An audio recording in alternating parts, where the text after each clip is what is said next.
எதுவும் செய்தியா? சரி, என்ன செய்தி? நடிகர் ராஜேஷ் மறைவு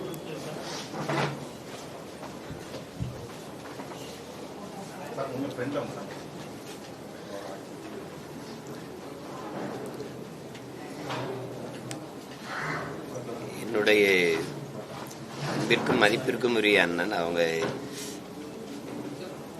அவர் கன்னி பருவத்தில் அந்த நாட்கள் பயணம் முடிவில் இந்த படங்களெல்லாம் பார்த்து ரசித்து அப்புறம் திரைத்துறைக்கு வந்த பிறகு ஒரு நெருக்கம் ஏற்பட்டது. நடிகர்களில் ரொம்ப ஒரு இலக்கிய ஆர்வம் கொண்டவர், நிறைய வாசிப்பார். பேசும்போதெல்லாம் புத்தகங்களை பற்றி தான் அதிகம் பேசுவோம், திரைப்படத்துறையை பற்றி பேசுனதை விட. அவர் எனக்கு நிறைய புத்தகங்களை எப்பப்போ பரிசாக மூட்டையில் கட்டி அனுப்புவார். இதெல்லாம் படி, இதையெல்லாம் படின்னு. அது அவ்வளோ மார்க்சிய சிந்தனை உள்ள புத்தகங்கள் தான். ஒரு அடிப்படையில் பெரிய மார்க்சிய சிந்தனை கொண்டவர், பெரிய சமூக ஆர்வலர், இலக்கியவாதி, எழுத்தாளர், சோதிடக்கல், நல்ல சோதிடக்கலை எல்லாம் வல்லுனர். அப்போ மூத்த நடிகர்கள், பழம்பெரும் கலைஞர்களை பற்றிய அரிய தகவல்களை சேமித்து நூலாக எழுதி படிச்சிங்கன்னா ரொம்ப இப்படிலாம் அந்த அரிய செய்திகளை சேகரித்து இந்த தலைமுறை பிள்ளைகள் அறிந்து கொள்வதற்கு ஒரு நல்ல வாய்ப்பை ஏற்படுத்தி தந்தவர்.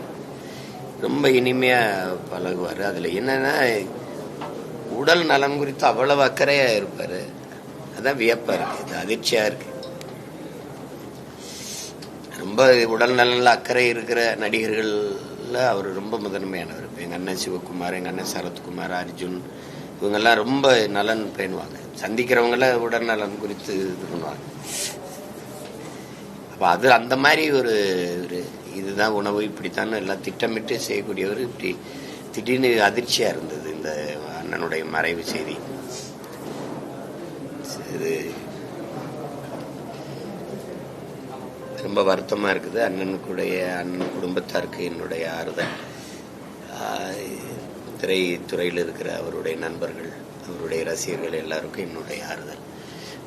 அண்ணனுக்கு சொல்ல என்ன இருக்குது? சரி, உங்களுக்கு என்னுடைய இறுதி வணக்கத்தை செலுத்துறேன், அவ்வளோதான் சொல்ல முடியும். வேற எதுவும் கைதியே ஞானசேகரன், அந்த அண்ணா பல்கலைக்கழக ஞானசேகரன் வழக்கில் அந்த ஞானசேகரன் மட்டும் தான் வச்சு குற்றவாளின்னு வச்சுக்கிறேன். அந்த சார் யாருன்றது இப்போ வரைக்கும் இது பண்ண முடியல. ஆனால் அதிமுக ஆட்சி வந்தா அந்த சார் கண்டிப்பா கவுண்டில் ஏற்றுவோம் அப்படின்னு இபிஎஸ் சொல்லியிருக்காரு. இந்த கருத்தை போய் பார்க்குறீங்க? அது அப்புறம் நடக்கிறது, அதை போய் பேசிட்டு வேண்டியதில்லை. வந்தால் போனால் கொடநாட்டில் என்ன நடந்தது அதை யார் விசாரிப்பா? தூத்துக்குடி துப்பாக்கி சூடு இருக்குது, அது நடந்துருச்சு, 15 பேர் இறந்துட்டாங்க. அருணாச்சல நம்ம தாக்கல் செய்த அறிக்கைக்கு என்ன விசாரணை இருக்கு? சும்மா சொல்றதா. இப்ப இவங்க ஆட்சியில் இருக்கும்போது நாங்க வந்தாலும்பாங்க, நாங்க வந்தா தூத்துக்குடி துப்பாக்கி சூட்டுக்கு ஒரு விசாரணை நடத்தி உடனே கொண்டு வருவோம். நாங்க ஆட்சியே முடிய போகுது, 2 மாசத்துல கொடநாடு கொலை வழக்கு விசாரிச்சு நீதியை நிலைநாட்டுவோம். நாங்க எங்கிட்டு நாட்டுறாங்க? இது மாறி மாறி இது ஒரு எங்கள் ஊர் நம்ம கிராமங்களில் எரிஞ்ச கட்சி எது எரியாத கட்சின்னு ஒரு பாட்டு கச்சேரி நடக்கும், அது மாதிரி தான் இது. அது அப்பவே மூடி மறைச்சிட்டாங்க இவங்க. யார் அந்த சார்னு இவங்க சட்டசபையில் பதாகை பிடிச்சாங்க, எல்லாம் பேசுனாங்க, சூருட்டிலாம் ஒட்டி தான் பார்த்தாங்க. அது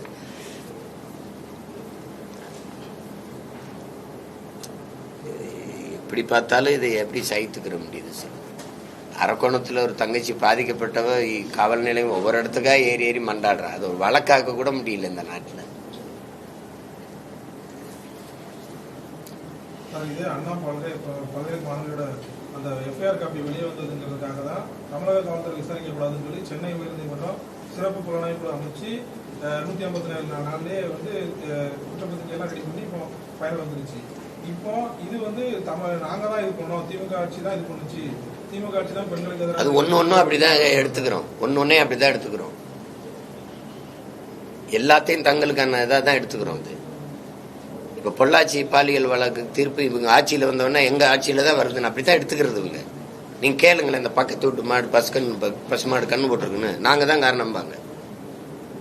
இதுக்கு பழக்கம். திராவிட கட்சிகளின் ஆட்சி முறையே இதுதான். இந்த நம்ம ஊர்ல குருவி உட்கார பணம்பழம் விழுந்துச்சு, காக்கா உட்கார பணம்பழம் விழுந்துச்சுன்னு சொல்லுவாங்கல்ல, அது பணம்பழம் பழுத்து இப்போ அப்போ விழலான்னு இருக்கும். அது காக்கா உட்கார்ந்தவொன்னா அது விழுந்ததுன்ட்டு ஒரு கதை தான். அந்த கதை தான் இது காலங்காலமா ஓடிட்டு இருக்கு. எது ஒன்றை சாதிச்சிருக்கீங்க நீங்க? எந்த இடத்துல சாதிச்சிருக்கீங்க? இந்திய எதிர்ப்பு எதில் உறுதியா நின்றீங்களா? இந்திய திணிச்ச கட்சி எது? காங்கிரஸ். அந்த கட்சியோட அற்ப தேர்தல் வெற்றிக்கு அரசியல் லாபத்துக்காக கூட்டணி வச்சு எந்த எதிர்ப்பும் இல்லாம இந்தி வந்துருச்சு. இருக்கா இல்லையா? இப்ப எங்க இந்தி இல்ல? ஒவ்வொன்னையும் எடுத்து சொல்லுங்க. 18 வருஷம் ஆட்சியில் தொடர்ச்சியா 18 ஆண்டுகள் அங்க இருந்தீங்க. அப்போலாம் மாநில பட்டியலுக்கு கல்வியை திருப்பி கொண்டு வரல. உங்க ஆட்சியில தான் எடுத்துக்கிட்டு போனாங்க. அப்ப நீங்க முழு அதிகாரத்தில் இருக்கும்போது கொண்டு வந்திருக்கலாம். இப்ப மாநில பட்டியலுக்கு கொண்டு வர நாங்க போராடுவோம். இதெல்லாம் இது வெறும் பசப்பு இனிப்பு வெற்று வார்த்தைகள். இதை இன்னும் நம்ம இந்த கூட்டம் நம்பிட்டு தானே இருக்கோம். நம்ம எது ஒன்று எங்களால தான் நடந்ததுங்கிறது ஒரு சாதி கலவரம் சொல்லுங்களேன். அடிச்சுக்கிட்டா தமிழர்கள் வெட்டிக்கிறாங்க. அப்ப ஏன் திராவிட வர மாட்டேங்குது? எந்த பெருமையும் திராவிடருக்கு போயிரும். சட்டசபையிலே தமிழ்நாட்டை தமிழர்களை இழிவுபடுத்தி விட்டாங்க. அந்த நேரத்தில் திராவிடர்களை இழிவுபடுத்தினதா வர்றதில்லை. பாராளுமன்றத்தில் பேசும்போது அவங்க சொன்ன திராவிட இன அதை எங்களையே இழிவு அப்படி பேசுறதில்ல, தமிழர்களை இழிவுபடுத்தி விட்டார்கள். கேவலப்படுத்துறது சொல்றதுக்கெல்லாம் இந்த கருத்துக்கு தான் விஜய் கண்டன அறிக்கை கொடுத்திருக்கிறார். அதாவது தமிழக அரசு இதுல உரிமை கொண்டாடுறது இதை நாங்க செஞ்சோன்றது சொல்றது ரொம்ப இது அந்த மாதிரி வார்த்தை யூஸ் பண்ணாதீங்க. இதையும் சொல்லுங்க. டாஸ்மார்க்கை நாங்க தான் திறந்து வச்சு பல லட்சக்கணக்கான பெண்களின் தாலியை நாங்க தான் அறுத்தோம் அப்படின்னு சொல்லுங்க. பெரியாரை நீங்க அதுல பின்பற்றீங்களா இல்லையா?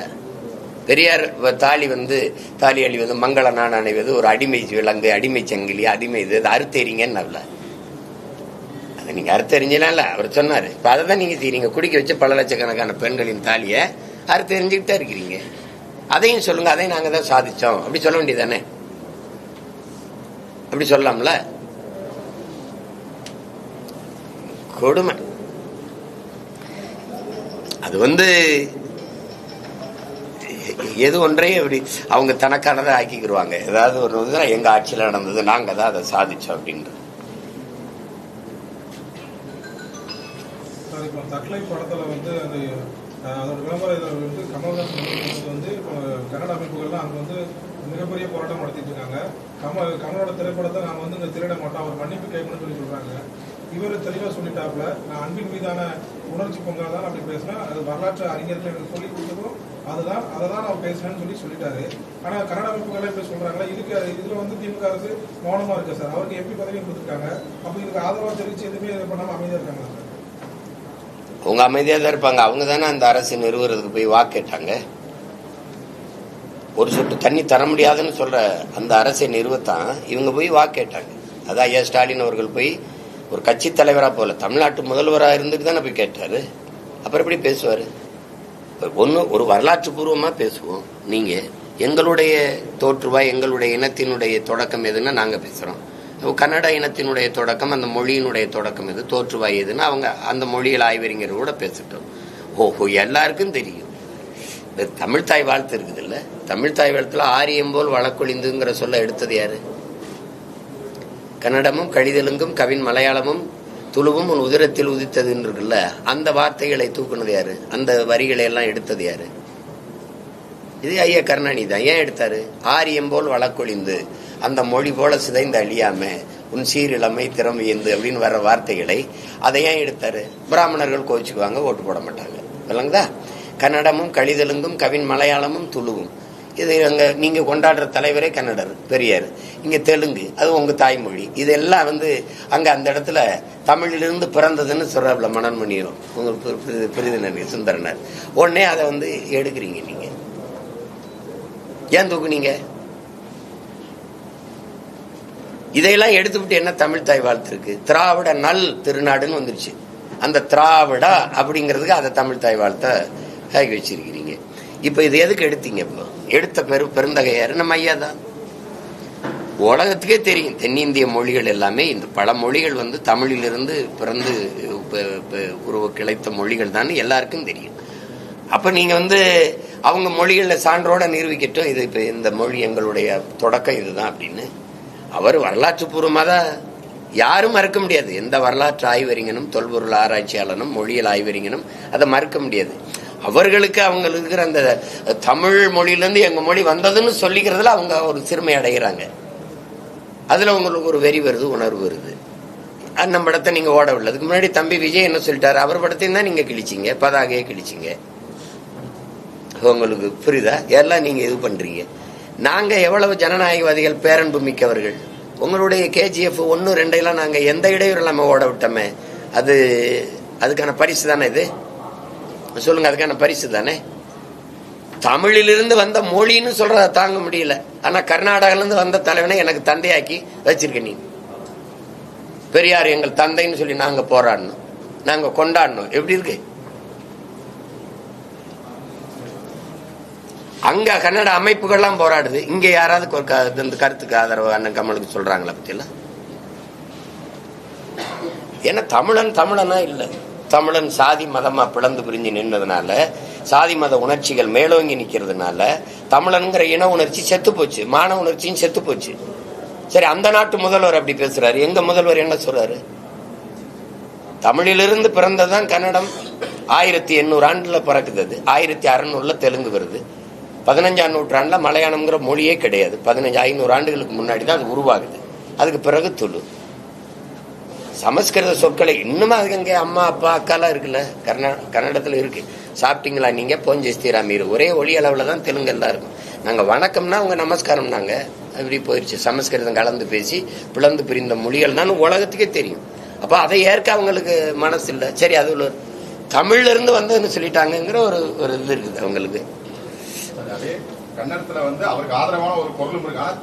தமிழக திரைப்படத்துல யாருக்கு நடிகர் சிவராஜ்குமார் கமலஹாசனுக்கு ஆதரவா அவர் பதிவிட்டிருக்கிறாரு. நீங்க எப்பெல்லாம் கன்னடத்துக்கு நீங்க என்ன பண்ணிருக்கீங்க, கன்னட மொழிக்கா நீங்க என்ன பண்ணீங்க, எப்பெல்லாம் ஒரு பிரச்சனை வருது அப்ப மட்டும் தான் நீங்க குரல் கொடுக்குறீங்க. நீங்க முதல்ல இந்திய மொழிகளில் எல்லா அந்த மொழிகள்ல எல்லா இதுக்கும் சொற்கள் இருக்கா? நான் கர்நாடகாவில் பயணம் பண்ணியிருக்கேன், கேரளாவில் பயணம் பண்ணியிருக்கேன், ஆந்திராவுக்குள்ள பயணம் பண்ணியிருக்கேன், இந்தியாவில் பல மாநிலங்களில் பயணம் பண்ணியிருக்கேன். அந்த மொழிகளில் எல்லாத்திற்கும் சொற்கள் இருக்கா? 40 விழுக்காட்டுக்கு மேல சொற்கள் இல்லை. எல்லாம் பிறமொழி சொற்களை கலந்துதான் பேசுவாங்க. ஆனா என் மொழியில உலகத்தின் எந்த மொழியின் துணையுமின்றி தனித்து இயங்கக்கூடிய உயர் தனிச்செம்மொழி தமிழ் தான். இப்ப இது என்னங்கிறீங்க? இது எல்லாத்திலயும் மைக்கு தான்.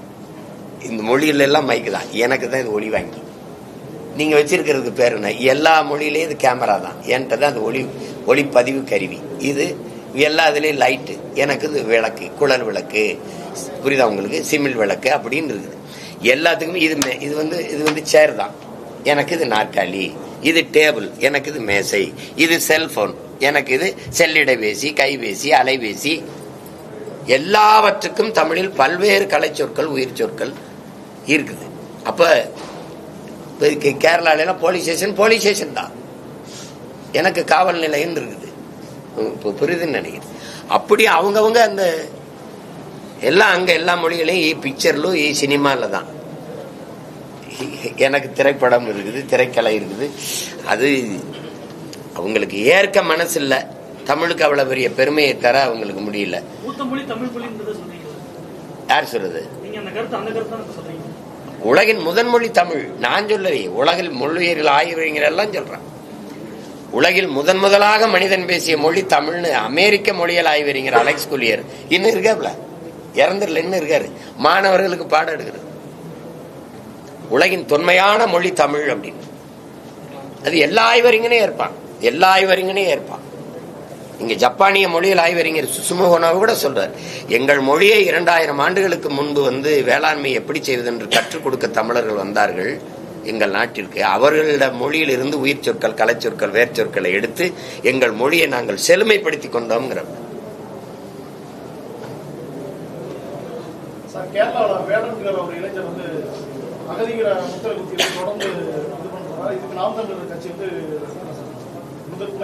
நான் என்ன செய்யணும்னு நினைக்கிறீங்க? நான் தான் வேடன், நான் பேசுறேன், அவர் பாடுறாரு.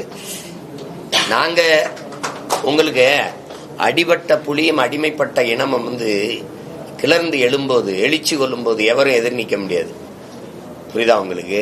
தமிழ் தேசிய மக்கள் அவங்களுடைய ஆன்மா விழிப்புற்று எழுது. அது உலகம் பூரா பரவி கிடக்கிறோம். நாங்க எங்களுடைய வலி ரொம்ப ரொம்ப அதிகம். அந்த வலியின் வெளிப்பாடு தான் அந்த புள்ள வெடிச்சு பாடுறான். அது மாதிரி உலகம் பூரா எங்க பிள்ளைகள் இன்னைக்கு துடிச்சு வெடிச்சு கிளர்ந்து எழுதுறாங்க. நான் அவரளவுக்கு பாட வரல, நான் பேசுறேன். அவர் என்ன அளவுக்கு பேச வரல, பாடுறாப்ல. அதுல அகதி என்ன அகதி? தெற்காசிய முழுமைக்கும் பரவி வாழ்ந்தவன், இமயம் வரைக்கும் பரவி வாழ்ந்த துணைக்கண்டமே என்னது? கெடுவாய்ப்பா காலடியில் குறுகி குறுகி நாங்க இப்படி நிக்கிறோம். இன்னைக்கு நாடற்றவர்கள் ஆக்கப்பட்டோம். நாடற்றவர்கள் அல்ல, நாங்க ஆக்கப்பட்டோம். ஒரு நாள் அந்த நாடு எங்கள் கைவரப்பெறாதா என்ன? சொல்லுங்க. எங்களுடைய பேரன்பிலும் பெருந்தன்மையும் நாங்க பிழை செய்தோம். வந்தவரெல்லாம் வாழ வச்சோம், சொந்த வரை அகதியா வாழ வச்சோம். வாழ வச்சதோட நின்றுந்தா எங்களுக்கு இந்த பிரச்சனை இல்ல. ஆள வச்சோம், அடிமையானோம். அவ்வளவுதான். வேடலுங்கிறது என்னுடைய இசை, என்னுடைய இன்னொரு பிரதி, அதோடைய இசை வடிவம். அது அவன் ஆவேசத்தை, அவனுடைய ஆவேசத்தை அவனுக்கிட்ட இருந்த ஆற்றல்ல வெளிப்படுத்துறான். அது இப்ப நாங்க இது பேசணும்னு வச்சுக்கிறீங்களா, மேலும் நெருக்கடியை தான் அவனுக்கு கொடுப்பாங்க. ஓ இவன் அவன், புரியுது அவங்களுக்கு? முதல்ல ராவண பெரும்பாட்டன்னு சொன்னவன் நான் தாங்க. இப்ப புரியுதுன்னு நினைக்கிறேன். ஆனாவை நெஞ்சில சுமந்தது நான் தான். எங்க பிள்ளைகள்லாம் தாலி மங்களம் நான் அணியும் போது ஆனாதான் போடுவாங்க. ஆனாவை தான் நெஞ்சில நாங்க எல்லாம் அணிந்து போடுவோம். அது என் அன்னைக்கும் என் அன்னை தமிழுக்கும் முதலாக அது இருக்குது. எங்களுடைய மறை அகர முதல என்றுதான் அகர எழுத்துலதான் தொடங்குது. உயிர் தந்த உறவுகளான அம்மா அப்பாவுக்கு அதான் முதல் எழுத்தா இருக்கு. அன்பு, அறிவு, அடக்கம் போன்ற உயர்ந்த பண்புகளுக்கு அதான் இருக்குது. அததான் அவர் விளக்கி சொல்றாரு. அத ஏன் நெஞ்சில நீ ஆனா குத்திருக்கேங்கிறத இப்ப தெரியாம யாருன்னு உங்களுக்கு இதுக்கு மேல ரொம்ப விளக்கம் சொல்ல வேண்டியது இல்லை. சென்னையில குடிசை இருந்த விவகாரத்துல தாவேகா நிர்வாகி தாக்கப்பட்டது நீங்க கண்டனம் தெரிவிச்சீங்க. ஆனா அதே அரசு காவல்துறை சார்பு என்ன சொல்றாங்க, அவங்களோட கட்சியில பேர் வாங்குறதுக்காக இந்த மாதிரியான ஒரு விஷயத்த தாக்குனது அவங்க ஒரு குற்றச்சாட்டு வச்சாங்க. நேற்று ஒரு அறிக்கை கொடுத்தாங்க. இன்னைக்கு அதே அமைச்சர் சேகர் பாபு அவங்க அந்த மாதிரி தாக்கப்பட்ட நிகழ்வு நடந்திருந்தால் அவர்கள் மீது உரிய நடவடிக்கை எடுக்கப்படும் ஒரு கருத்தை பதிவு பண்ணி இதை பாக்குறோம். பொய் சொல்லி விளையாடுறதுக்கு என்ன நாங்க பொழுதுபோக்காது? நீங்க விபத்துங்கிறீங்க. விபத்துனா பாதிக்கப்பட்டவர்களுக்கு உதவக்கூடாதா? ஒரு சாலையில ஒரு விபத்து தான் விட்டு போவீல. இதுல என்ன பேர் வாங்குறது? சரி, அந்த உதவியை நீங்க செஞ்சு ஏன் பேர் வாங்கல? தமிழக வெற்றி கழகத்தினுடைய பிள்ளைகள் போய் உதவி செஞ்சு பேர் வாங்குறதுக்கு உதவி செஞ்சாங்க.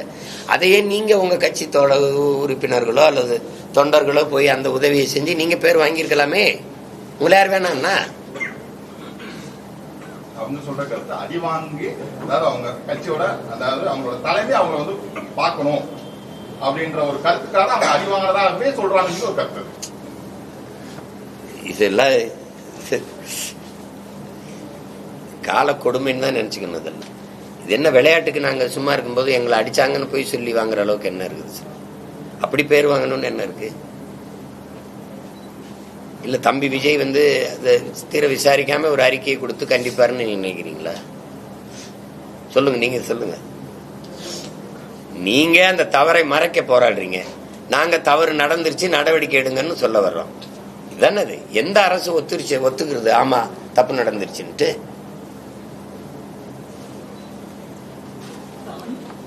அன்புமணியை மத்திய அமைச்சராக்கி தவறு செய்வது என்று பாமக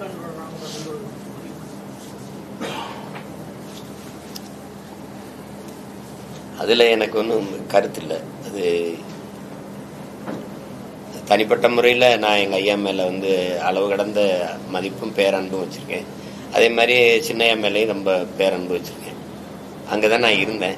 இப்போ அதில் போய் இப்போ இது ஒன்றும் இல்லை. அது எங்கள் ஐயாவுக்குள்ள சின்ன சின்ன மன வருத்தம் இருந்திருக்கலாம். அதனுடைய வெளிப்பாடை இப்போ பேசலாம். இதில் போய் இதை பேசிட்டு இருக்க வேண்டியதில்லை. இந்த செய்தினால இந்த இது இருக்குல்ல, இதனால நாட்டுக்கு மக்களுக்கு ஏதாவது பாதிப்பு இருக்குன்னா சொல்லுங்க, நான் பேசுறேன். கருத்து அது பொதுக்குழு மேடையிலே வச்சு அந்த வார்த்தையை சொல்லியிருக்காரு. அந்த கருத்து தான் கேட்டேன். சரி, அது எங்க ஐயாவுடைய கருத்து, அவ்வளவுதான். அது விட்டுருவோம், அதை விட்டுருவோம். வேற ஏதாவது வருஷத்துக்கு முன்னால அரசு வேலையை போகிறதுக்கு பெரும் மூலியமா ஆள் தேர்வு பண்ணாங்க. கால் டிக்கெட் வந்து மார்க் அடிப்படையில் தான் தேர்வு செஞ்சாங்க. அவங்க இன்டர்வியூ போயிட்டு வந்தவங்க நிறைய பேர் பணம் இல்லாத வேலைக்கு போக சூழ்நிலை இருக்குது. இன்டர்வியூ போய் அட்டன் பண்ணிட்டு வந்திருக்காங்க. வந்து அவங்க என்ன காரணத்துக்கு வேலை கிடைக்கிறாங்க, பணம் இல்லை, ரூபா கட்டுறாங்க, அதனால எனக்கு வேலைக்கு போக முடியலன்னு சொல்றாங்க. அதாவது வியாபாரம் செய்ய வந்தவன் உருவாக்குன நாடு இது. அதே வியாபாரம் தொடர்ந்து நடக்குது. இது போய் நீ அண்ணன்ட்டதை கேட்டு பயன் இல்லை. நீ அண்ணனை ஜெயிக்க வையே, நான் தகுதியின் அடிப்படையில் எல்லாருக்கும் வேலை கொடுத்துருவேன், அதை போய் பேசிடுது. இதான் நடக்குது. பணி நியமனமா பணம், பணி நிரந்தரமா பணம், பணி இடமாற்றமா பணம். அப்படி இது முறையாயிருச்சு. ஒரு உதவி ஆய்வாளருக்கு வர்றியா, நீ சப் இன்ஸ்பெக்டரா வர்றியா, இவ்வளவு பணம். மருத்துவர் இடம் வேணும், மருத்துவர் ஆகணுமா, இது படிச்சுட்டு எத்தனை பேர் பணி நியமனத்துக்கு இருக்காங்க? ஆசிரியர் பெருமக்கள் எத்தனை, மருத்துவர்கள் எத்தனை, அரசு மருத்துவமனையில காலி இடங்கள், வெற்றிட காலியா இருக்கிற இடங்கள் எத்தனை, ஏதை நியமிக்கல? பணம். அவங்க வந்து 240 கோடிக்கு மேலே பார்த்து 240 கோடி பார்த்தாலே அரசாங்கத்தில் வந்து வேலை கொடுக்கணும், கண்டிப்பாக முடியல. 300 கோடி 400 கோடி பார்த்துருக்காங்க ஒரு சிலர். அவங்களுக்கு வேலை கிடைக்காம இருக்கு. அவங்க தொடர்ச்சியா மனு கொடுத்துட்டு தான் இருக்காங்க. எந்த ஒரு அரசு சரியான பதில் கொடுக்க முடியாது. தொழிற்சாரா சட்டத்தின் அடிப்படையில் வந்து அரசு போக்குவரத்துக்கும் இவங்களுக்கு கிடையாது, சம்மந்தம் கிடையாது. அதே மீறி இப்போ வந்து 240 கோடி கன்ஃபார்ம் முடிச்சுட்டாங்க. முடிச்சு ஆதாரத்துக்குள்ள ஒப்படைச்சிட்டாங்க. ஒப்படைச்சுமே அவங்களுக்கு வந்து வேலை கிடைக்கும். சரி பாப்போம். இப்ப இது போராடி பெறதுக்கு இன்னும் 6 மாசம் தான் இருக்கு. மொத்தமா மாத்துவோம், எல்லாத்தையும் மாத்தி இது ஒரு பலி பண்ணுவோம். 2026 பொறுத்தவரை வந்து திமுகவுடைய எதிர்கட்சிகள்லாம் ஒற்றுமையா இல்ல, அதனால வந்து ஒற்றுமை பலம் இல்லாதனால திமுகவே திருப்பி வந்துடும் சொல்லி தொழில்நுட்பம் சொல்றாரு. அவரே எனக்கு ஒரு அறிக்கை. அது கிடையாது. நீங்க எல்லா மற்ற கட்சிகள்லாம் ஒன்னா நின்னா திமுகவை வீழ்த்த முடியும்னு நினைக்கிறாங்க. அதுல இல்ல, ஒன்னா நின்று தான் வீழ்த்தணும்னு நான் நினைக்கிறேன். நான் தனியா ஒன்னா நின்று திமுகவை வீழ்த்தணும்னு நினைக்கிறேன். அது ஒன்றும் நீங்க வீழ்த்த முடியாத பெரிய கோட்டையோ ஒரு இதோ எல்லாம் ஒன்றும் கிடையாது. அது திருப்பி நான் சொல்ல பாருங்க, ரஷ்ய அதிபர் ஸ்டாலின் சொல்றாப்புல, உலகத்தில் வெல்ல முடியாத படை என்ற ஒன்று இருந்ததாக வரலாற்றில் செய்தி இல்லடான். இது ஏமாத்துறது. எதிர்கட்சி தலைமையா கூட வர முடியாத அளவுக்கு கட்சி தோத்து இருக்குல்ல, பல இடங்கள்ல கட்டுத்தொகை இழந்தது இருக்குல்ல அந்த கட்சிக்கு. அப்புறம் என்ன பேசிட்டு இருக்கிறீங்க? வீழ்த்த முடியாதுன்னு ஒண்ணு இல்ல. உயர்ந்த நோக்கம், உயர்ந்த தத்துவம், கடுமையான உழைப்பு, கோட்பாடு இருந்தா வீழ்த்தலாம். திமுக இதெல்லாம் எங்க அண்ணன் திருமாவளவன் சொல்றாரு, நீங்க சொல்றீங்களே, ஓட்டுக்கு காசு கொடுக்காம வெல்லுமா? ஐயா ஸ்டாலின் முதலமைச்சர் தானே, பெரிய தலைவர் தானே, அவர் தொகுதியில அவர் நிக்கிற இடத்துல வாக்குக்கு காசு கொடுக்காம வெல்லுவாரா? பதில் இருக்கா உங்ககிட்ட? பதில் இருக்கா? கம்யூனிஸ்ட் கட்சி இருக்குல்ல, கம்யூனிஸ்ட் கட்சிக்கே காசு இவங்க தானே கொடுக்க சொல்றாங்க. என்ன நீங்க பெரிய ஆட்சி, ஒரு நேர்மை, பெரிய கூட்டணி, வலிமைன்னு உங்க விரும்பி கொடுக்குறாங்களா? வாக்குக்கு விலை இருக்கு. 500 ரூபாய்க்கு போட மறுக்கிறாங்க அப்படின்னா 1000க்கும் தயங்குறாங்கன்னா 2000. இங்க என்னன்னு நீங்க நல்லா விளங்கணும். ஒரு அதிகாரி தவறா இருக்காருன்னா நீக்கிட்டு நேர்மையான அதிகாரியே போடலாம். புரியுது நினைக்க. ஒரு அமைச்சர் தப்பா இருக்காருன்னா அவரை பதவி வச்சுட்டு வேற நல்ல அமைச்சரை போடலாம். ஆனா இங்க எல்லாமே தப்பா இருக்கு. ஒரு கிணறுல நச்சு நீர் இருந்ததுன்னா, விஷ நீரா இருந்ததுன்னா, அது கெட்டு போச்சுன்னா அது இறச்சி ஊத்திட்டு வேற தண்ணியை ஊற விடலாம். ஒரு ஏரி விஷமாயிருச்சு, நஞ்சாயிருச்சுன்னா அந்த ஏரி தண்ணீர்லாம் வெளியேற்றிட்டு வேற தண்ணீரை நிரப்பலாம் அல்லது சரி பண்ணலாம். கடல் நஞ்சாயிருச்சுன்னா என்ன பண்ணுவீங்க? மக்கள் பெருங்கடலை நஞ்சாக்கியவர்கள், விஷமாக்கியவர்கள் இந்த ஆட்சியாளர். நான் கெட்டவன், நான் ஊழல் லஞ்சத்தில் ஊறி திளைத்தவன், என்னை கேள்வி கேட்கிற அருகதையோ தகுதியோ நேர்மையோ முன்னாடி இருக்கிற மக்களுக்கு இருக்கக்கூடாது. அப்ப என்ன செய்யறது? நான் அடிச்ச கொள்ளையில அவனுக்கு கொஞ்சம் பங்கு கொடுத்துடணும். அந்த பங்கு தான் வாக்குக்கு 1000, வாக்குக்கு 500, உனக்கு மிக்சி, உனக்கு கிரைண்டரு, உனக்கு குடும்ப தலைவிக்கு 1000, உன் படிக்க போற பெண்ணுக்கு புதுமை பெண்ணுன்னு 1000, அது தமிழ் மகன் ஒரு 1000. என்னது இது? என்னது இது? இதெல்லாம் என்ன ஸ்கீம்? இதெல்லாம் திட்டம். இதெல்லாம் வளர்ச்சியில வருது. இதெல்லாம் வளர்ச்சியா? 10 லட்சம் கோடி கடனை வாங்கி வச்சுட்டு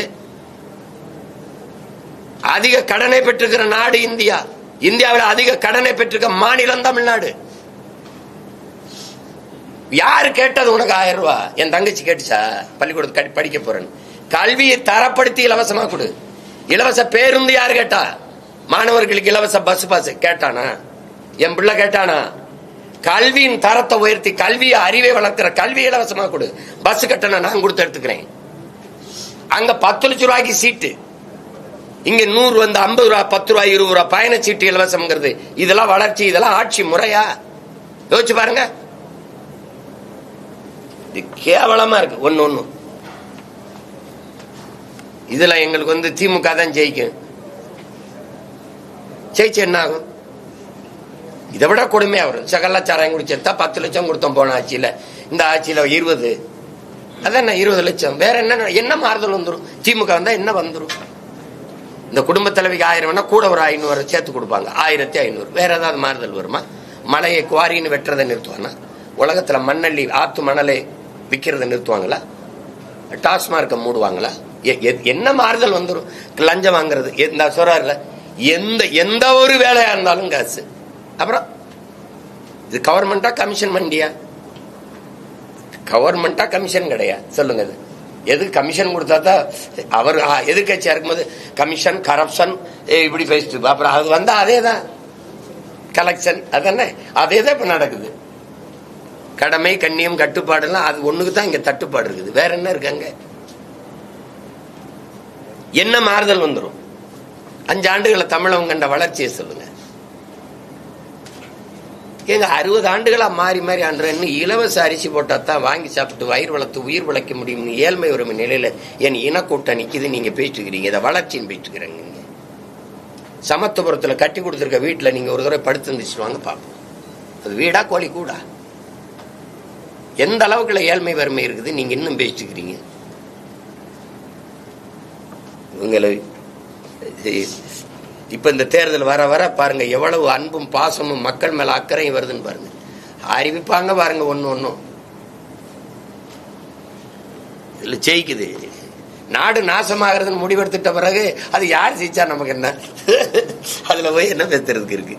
அது ஜெயிக்குது. அது 2026 பாஜக எம்எல்ஏக்களோட நான் வந்து சட்டமன்றம் நோக்கி யாத்திரை போக போறேன்னு சொல்லி நைனா நாங்க கருத்து சொல்லிட்டு இருக்கிறாரு. எப்படி பாக்குறீங்க நீங்க? 2026 சட்டமன்ற தேர்தலில் பாஜக எம்எல்ஏகளுடன் சட்டமன்றம் நோக்கி நான் யாத்திரை போக போறேன்.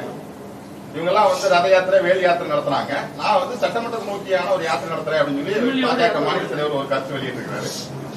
ஒரு கட்சியின் தலைவர் அந்த கட்சியில் இருக்கிற தொண்டர்களை அல்லது இயக்க தோழர்களை உற்சாகப்படுத்துவதற்கு பேசுறதுதான். இதுக்கு எல்லாத்துக்கும் என்னோட கருத்து கேட்கணும். நீங்க திராவிட கட்சிகளை தாண்டி இங்க பாஜக இடமில்லைன்னு சொல்றவங்களும் நீங்க தான். இப்ப அவங்களுக்கே வந்து பாஜக எம்எல்ஏக்கள் இங்க வரதுக்கான திராவிட அதே எங்க மாமா நாயனார் நாயந்திரன் கேளுங்க. தனிச்சு நின்று வென்று சட்டசபையில இந்த மாதிரி பேர ஊர்வலமா போக முடியுமா? அப்ப திராவிட கட்சி தோல் தானே உங்களுக்கு இருக்குதா? திராவிட பன்னிகள் இல்லைன்னா உங்களுக்கு ரத்தம் ஏது? திராவிட பன்னிகளின் ரத்தத்தை குடிக்கிற உண்ணிகளாக தான் இந்த இந்திய கட்சிகள் இப்படி தெரியுது. பன்னி செத்துருச்சுன்னா உண்ணி இறங்கி அதுவா போயிடும். உங்களுக்கு புரியுதுன்னு நினைக்கிறேன். அதனாலதான் இந்த திராவிட கட்சியில விழிக்கணும். திமுக இல்லைன்னு வச்சுக்கிறீங்களேன், இந்திய கட்சிகளுக்கு கதவே இல்லை, மூடிடுவான். இவன் 2 பேர் தான். உங்களுக்கு பல தடவை சொல்லியிருக்கேன். சின்ன வீடு பத்திரிக்கையில சின்ன வீடு படம், அதுல ஐயா பாக்கியராஜ் வந்து மனைவி எப்படி கட்டி பிடிச்சிட்டு இருப்பாப்ல, இந்த பக்கம் கள்ளக்காதலிக்கு பூ கொடுத்துக்கிட்டு இருப்பாப்ல. அதுதான் திமுக. இங்கிட்டு பேசிக்கிட்டு இருக்க மதவாதத்துக்கு எதிர்ப்பு, பாசிச எதிர்ப்பு, சங் பரிவார் கும்பலை நாங்கள் நுழைவிட மாட்டோம் அப்படின்ட்டு இந்த பூ கொடுக்கறது யாருக்குன்னா பிஜேபிக்கு தான். இது ஒரு கூட்டம். இது அதை நம்பி தெரிய வேண்டியதான். நம்ம முதலா இங்க இந்தியா முழுமைக்கு அவரே சொல்றாரு பாருங்க, ராஜ்நாத் சிங்கே சொல்றாரு.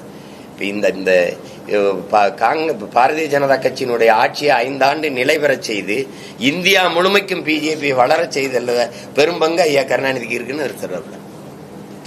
அவரே பேசியிருக்காரு. ஐயா வாஜ்பாய் அரசு 5 ஆண்டுகள் அப்படி நிலையான ஆட்சியை தக்க வைக்க வச்சு அதுக்கு நாடெங்கிலும் பிஜேபி பேர் பரப்ப வச்சதுல பெரும்பங்கு இவருக்கு இருக்குங்கிறாங்க. அதுக்கு நன்றி கடனாதான் அந்த காசு வெளியிட்டது. புரிதல் வைக்கிறவங்களுக்கு. அதனால அது அப்ப கூட அவங்க காலில் நடக்க முடியல. ஒரு திமுக காலோ அதிமுக காலோ தேவைப்படுது. அதிமுக கூட்டணியில் இல்லாம இதை பேசினா அதை நம்ம வரவேற்கலாம். சரி, ஒரு கட்சினா அந்த கட்சி ஆட்சி அதிகாரத்தில் இருந்த கட்சி தான் அந்த ஆட்சி காலங்களில் செய்த இந்த சேவைகளை நலத்திட்டங்களை அது சொல்ல வேண்டியதே இல்லை. இப்போ எங்கள் தாத்தா காமராஜ்கிட்ட போய் நம்ம செய்த சாதனைகள்லாம் எடுத்து படமாக எடுத்து ஒரு இது மாதிரி எடுத்து போட்டு காட்டலாம் மக்களுக்கு. என்ன சாதனை பண்ணியிருக்கோம்? ரோடு போட்டிருக்கோம், அப்புறம் பள்ளிக்கூடம் கட்டியிருக்கோம், அப்புறம் அணைகள்லாம் கட்டியிருக்கோம் அப்படின்னு. அதுக்கு என்ன கேட்டிருப்பாருன்னு நினைக்கிறீங்க? ரோடு போட்டிருக்கோம், அதில் தான் ஜனம் நடக்குதுல்ல, அப்போ தெரியுமில்ல. பள்ளிக்கூடம் பிள்ளையவே படிக்குதுல்ல, அதெல்லாம் தெரியுமில்ல. அணை கட்டியிருக்கேன், அதுதான் விவசாயி பயன்படுத்துகிறாள், அவனுக்கு தான் தெரியுமில்ல. இதை படமாக வேறு எடுத்து காட்ட போறியா? சரி, எம்பிடி செலவாகும்? 2 லட்சம் ஆகும். அட சனியம் பிடிச்சேன்னு எந்திரிச்சு போ, இதுக்கு இன்னும் 10 பள்ளிக்கூடம் கட்டி பிள்ளைகளை படிக்க வச்சிருவேன்னு போனால அவர் செயல் அரசியல், சேவை அரசியல் இருந்தார். இது வெறும் செய்தி அரசியல். 1000 ரூபாய் குடும்ப தலைவிக்கு செப்டம்பர் மாசம் கொடுக்க போறது ஜனவரி 1ல இருந்து விளம்பரம் பண்ண ஆட்சி இது. குடும்ப தலைவிகளுக்கு 1000 ரூபாய் செப்டம்பர் மாசத்தில் கொடுக்க போகிறோம் அப்படின்னு எல்லா தொலைக்காட்சியிலையும் எல்லா இடங்கள்லையும் பதாகை வச்சு விளம்பரம் செய்த கட்சி ஆட்சி இது. இங்க எங்க சேவை அரசியல், செயல் அரசியல் எங்க இருக்கு? வெறும் செய்தி அரசியல். இந்த நாட்டில் மக்கள் அரசியல் எங்க இருக்கு? கட்சி அரசியல், தேர்தல் அரசியல். தேர்தலில் எதை பண்ணா ஜெயிக்கலாம், எந்த சாதிக்காரனை நிறுத்தினா ஜெயிக்கலாம், வாக்குக்கு எவ்வளவு காசு கொடுத்தா ஜெயிக்கலாம். இதே தானே.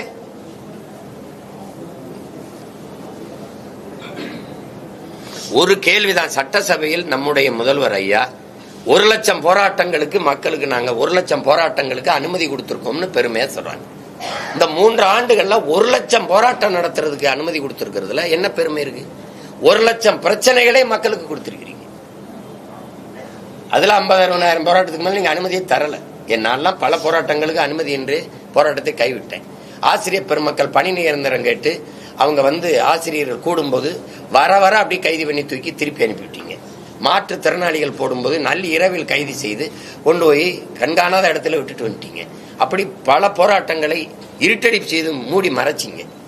1 லட்சம் போராட்டத்துக்கு அனுமதி கொடுத்தேங்கிறீங்க. அப்ப 1 லட்சம் பிரச்சனைகளை தானே நீங்க தந்திருக்கீங்க. இது எந்த தீர்வு கண்டிருக்கீங்க? 100 விழுக்காடு மக்கள்கிட்ட வாங்கின மனுக்கள் அந்த பிரச்சனைகளுக்கு தீர்வு கண்டுட்டோன்னு வேற சொல்லிக்கிறீங்க. அந்த பிரச்சனைகளை ஒரு 8, 100 வேணாம், ஒரு 10 சொல்லுங்க. இந்த பிரச்சனைகள் நாங்க இதெல்லாம் தீர்த்துட்டோம் சொல்லுங்க, 10 சொல்லுங்க. கூட்டுறவு வங்கியில கடன் பெற்றா அதை ரத்து பண்றேன், நீங்க ரத்து பண்ணீங்களா? சொல்லுங்க. நீட் தேர்வை ரத்து பண்றோம், நீங்க எங்க ரத்து பண்ணீங்க? இதெல்லாம் வெற்று வாக்குறுதிகள். இஸ்லாமிய சிறை கைதிகளை, அப்பாவி சிறை கைதிகளை விடுதலை செய்ய எனக்கு வாக்கு தாருங்கன்னு நீங்க இஸ்லாமிய பெருமக்கள் எல்லாம் உங்களுக்கு வாக்கு தந்தாங்க. சிறை கைதிகளை விடுதலை ஆயிட்டாங்களா? சிறை கைதிகள் உடன் நலிவுட்டுட்டோம், எங்களுக்கு முன் விடுதலை தாங்கன்னு உச்ச நீதிமன்றத்தில் வழக்கு போட்டு நீதிமன்றம் சொல்லுது விடுதலை செய்யிட்டு. அதுக்கு பதில் மணி தாக்கல் செஞ்ச திராவிட முன்னேற்ற கழக அரசு இவர்கள் எந்த மனநிலையில் உள்ளே சென்றார்களோ அதே மனநிலையில் இன்னும் இருக்கிறார்கள். 35 வருஷம் கழிச்சு விடுதலை செய்தால் அங்க இருக்கிற இந்து அமைப்பு தலைவர்களின் உயிருக்கு பேராபத்தாயிரும், அதனால விடுதலை செய்யக்கூடாதுன்னு பதில் மணி தாக்கல் செஞ்சிச்சு. பொய் சொல்றேன்னு நினைக்கிறீங்களா? அப்புறம் எல்லாம் ஏமாற்று. எதிர்கட்சியா இருக்கும்போது இந்தி தெரியாது போடா, ஆளுங்கட்சியா இருக்கும்போது இந்திக்காரனே வாடா. எதிர்கட்சியா இருக்கும்போது கருப்பு கொடை, ஐயா மோடி வரும்போது கருப்பு பலூன், ஆளுங்கட்சியா இருக்கும்போது வெள்ளை கொடை. இது என்ன இன்னைக்கு நேத்தா பாக்குறோம் இந்த நாடகத்தை? சின்ன பிள்ளையில இருந்து பாக்குறோம். ஒரே நாடகம், ஒரே நடிப்பு, ஒரே வசனம். வேற மகிழ்ச்சி. நன்றி.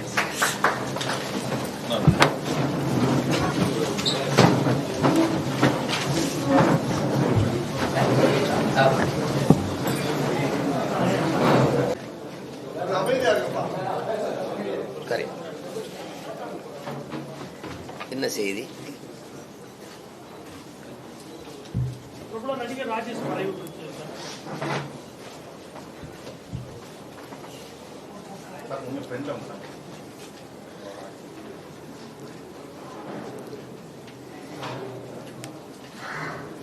என்னுடைய அன்பிற்கும் மதிப்பிற்கும் உரிய அண்ணன்.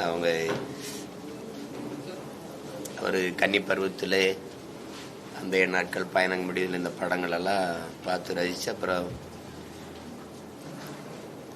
திரைத்துறைக்கு வந்த பிறகு ஒரு நெருக்கம் ஏற்பட்டது.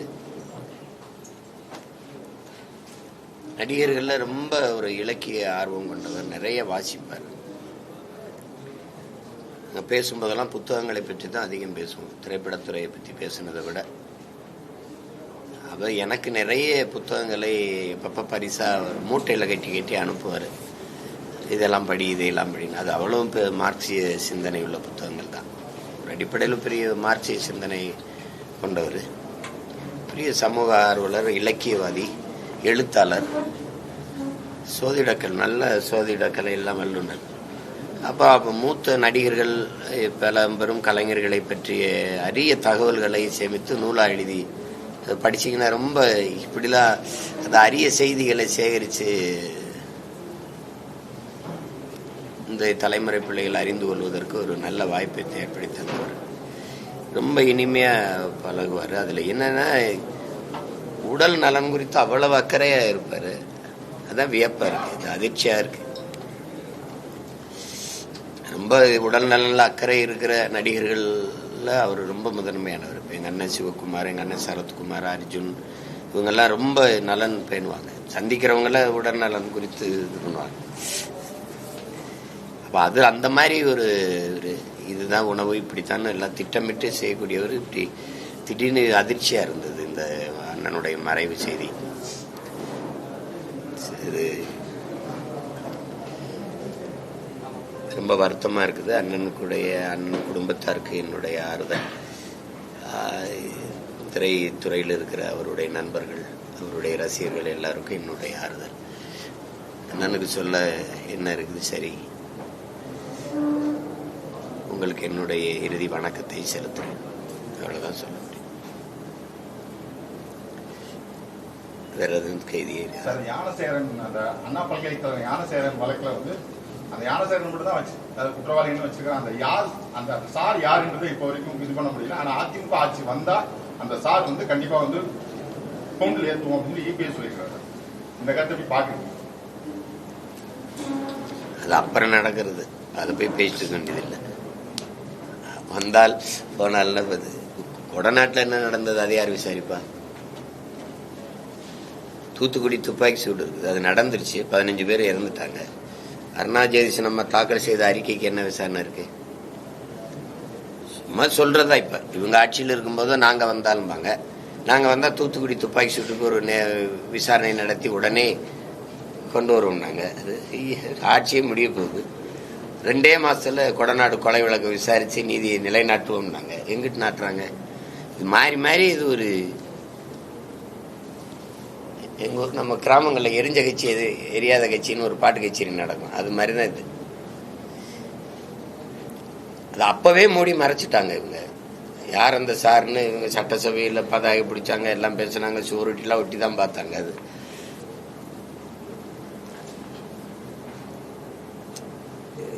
எப்படி பார்த்தாலும் இதை எப்படி சகித்துக்கிற முடியுது சார்? அரக்கோணத்தில் ஒரு தங்கச்சி பாதிக்கப்பட்டவ காவல் நிலையம் ஒவ்வொரு இடத்துக்கா ஏறி ஏறி மண்டாடுறா. அது ஒரு வழக்காக்க கூட முடியல இந்த நாட்டில். இது அண்ணா பல்கலை மாணவர்களோட அந்த எஃப்ஐஆர் காப்பி வெளியே வந்ததுங்கிறதுக்காக தான் தமிழக காவல்துறை விசாரிக்கக்கூடாதுன்னு சொல்லி சென்னை உயர்நீதிமன்றம் சிறப்பு புலனாய்வு அமைச்சு 157 நாள்லயே வந்து குற்றப்பத்திரிகையெல்லாம் ரெடி பண்ணி இப்போ ஃபைனல் வந்துருச்சு. இப்போ இது வந்து நாங்க தான் இது பண்ணோம், திமுக ஆட்சி தான் இது பண்ணுச்சு, திமுக ஆட்சி தான் பெண்களுக்கு எதிராக. அது ஒன்னும் அப்படிதான் எடுத்துக்கிறோம், ஒன்னொன்னே அப்படிதான் எடுத்துக்கிறோம். எல்லாத்தையும் தங்களுக்கான இதாக தான் எடுத்துக்கிறோம். அது இப்ப பொள்ளாச்சி பாலியல் வழக்கு தீர்ப்பு இவங்க ஆட்சியில வந்தவொன்னா எங்க ஆட்சியில தான் வருதுன்னு அப்படித்தான் எடுத்துக்கிறது இவங்க. நீங்க கேளுங்களேன், இந்த பக்கத்து வீட்டு மாடு பசு மாடு கண்ணு போட்டிருக்குன்னு நாங்க தான் காரணம்பாங்க. இதுக்கு பழக்கம். திராவிட கட்சிகளின் ஆட்சி முறையே இதுதான். இந்த நம்ம ஊர்ல குருவி உட்கார பனம்பழம் விழுந்துச்சு, காக்கா உட்கார பனம்பழம் விழுந்துச்சுன்னு சொல்லுவாங்கல்ல, அது பனம்பழம் பழுத்து இப்போ அப்போ விழலான்னு இருக்கும். அது காக்கா உட்கார்ந்தவொன்னா அது விழுந்ததுன்ட்டு ஒரு கதை தான். அந்த கதை தான் இது காலங்காலமா ஓடிட்டு இருக்கு. எது ஒன்றை சாதிச்சிருக்கீங்க நீங்க? எந்த இடத்துல சாதிச்சிருக்கீங்க? இந்திய எதிர்ப்பு எதில் உறுதியா நின்றீங்களா? இந்திய திணிச்ச கட்சி எது? காங்கிரஸ். அந்த கட்சியோட அற்ப தேர்தல் வெற்றிக்கு அரசியல் லாபத்துக்காக கூட்டணி வச்சு எந்த எதிர்ப்பும் இல்லாம இந்தி வந்துருச்சு. இருக்கா இல்லையா? இப்ப எங்க இந்தி இல்ல?